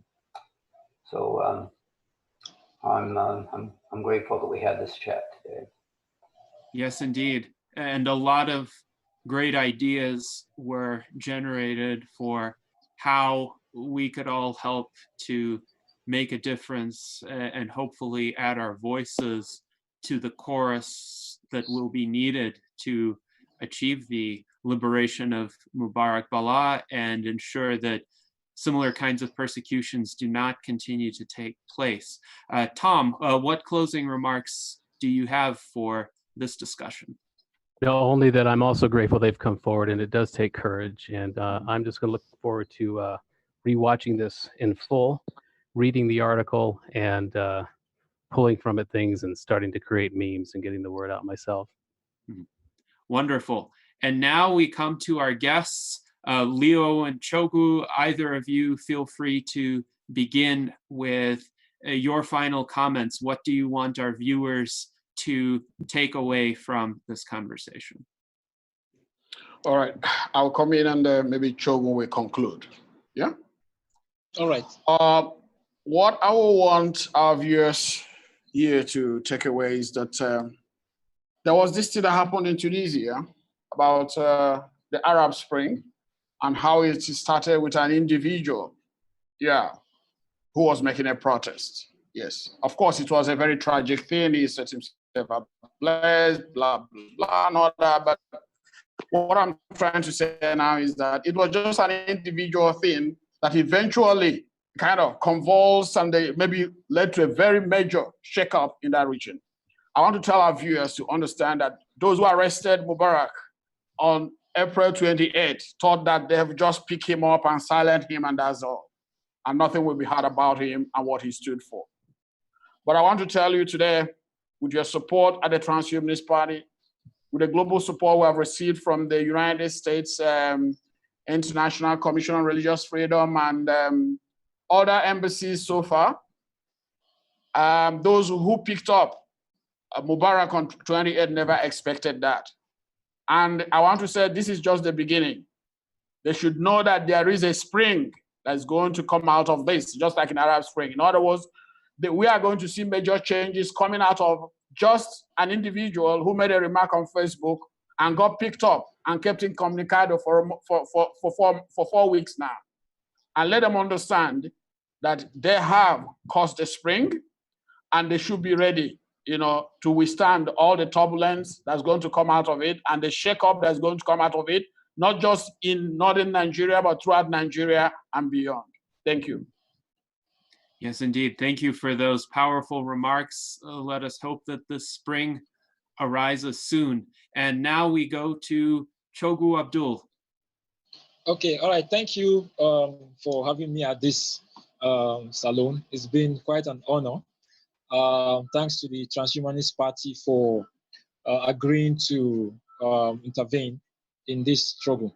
Now, I would like to conclude by going back to a phrase that some years ago I picked from Leo, the African Enlightenment. Okay, and since then I've been working out some ideas on how transhumanism could inspire the African Enlightenment. It's an idea that, like I said, I've been working on it, and I'm seriously convinced that for Africa to have the experience of the Enlightenment, which Europe had some centuries ago, and for Africa to have the breakthroughs of the Enlightenment, we will be needing much of transhumanist ideals and principles here in Africa. But then, before these transhumanist principles can work in Africa, I think we first have to win the humanist struggle. The humanist struggle, still from the Enlightenment, which championed some basic rights and freedoms, freedom of expression, freedom of conscience, the right to life, the right to liberty, the pursuit of happiness, and all those other basic human rights. I think we have to first achieve them here in Africa before we could pursue the larger transhumanist vision of human enhancement, of cognitive liberties and those other rights that come with the transhuman era. So now, for us to achieve this humanist struggle, we must meditate and seize the opportunity that this Mubarak Bala moment is offering us.